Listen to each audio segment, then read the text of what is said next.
আসসালামু আলাইকুম ভিউয়ার্স, সবাই কেমন আছেন?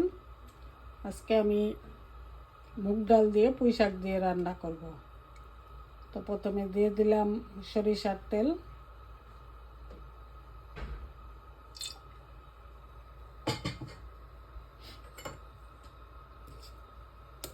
এখন দিয়ে দিব পেঁয়াজ, রসুন আর কাঁচামরিচ ব্লেন্ডার।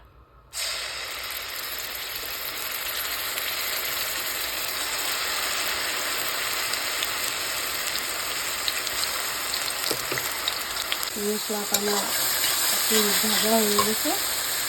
এখন আমি এর মধ্যে একটু সামান্য পানি অ্যাড করবো।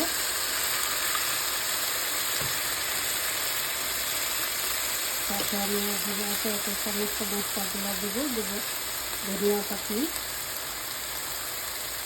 মরিচের গুঁড়া, হলুদের গুঁড়া।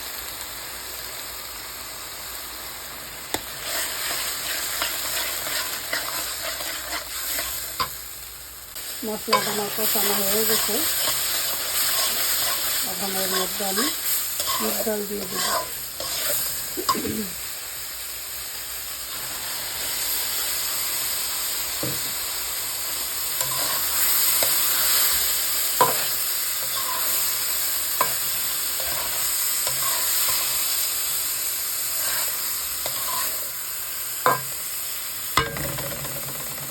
আমার কষানো হয়ে গেছে।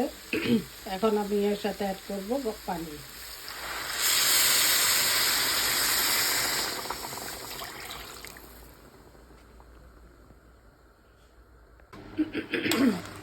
বলক আসলে ডালটা আদা সিদ্ধ হলে পরে আমি এর ভিতরে পুঁই শাকটা দিব।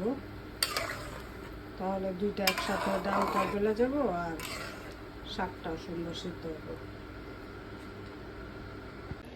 ডালটা আধা সিদ্ধ হয়ে গেছে। এখন আমি এর মধ্যে পুঁই শাক দিয়ে দেব।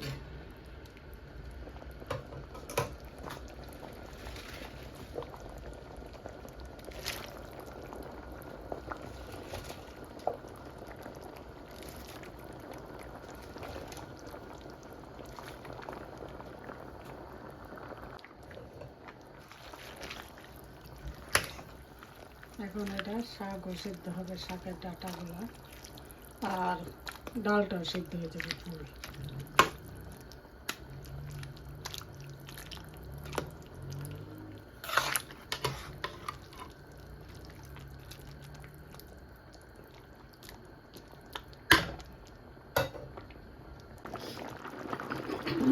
এটা একটু নরম হবে।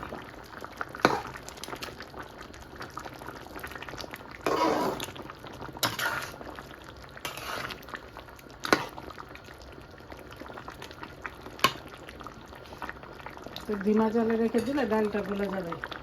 এই গেছে আমার শাক দিয়ে ডালটা গলে গেছে। এখন সামান্য জিরার পাতি দিয়ে দেবো।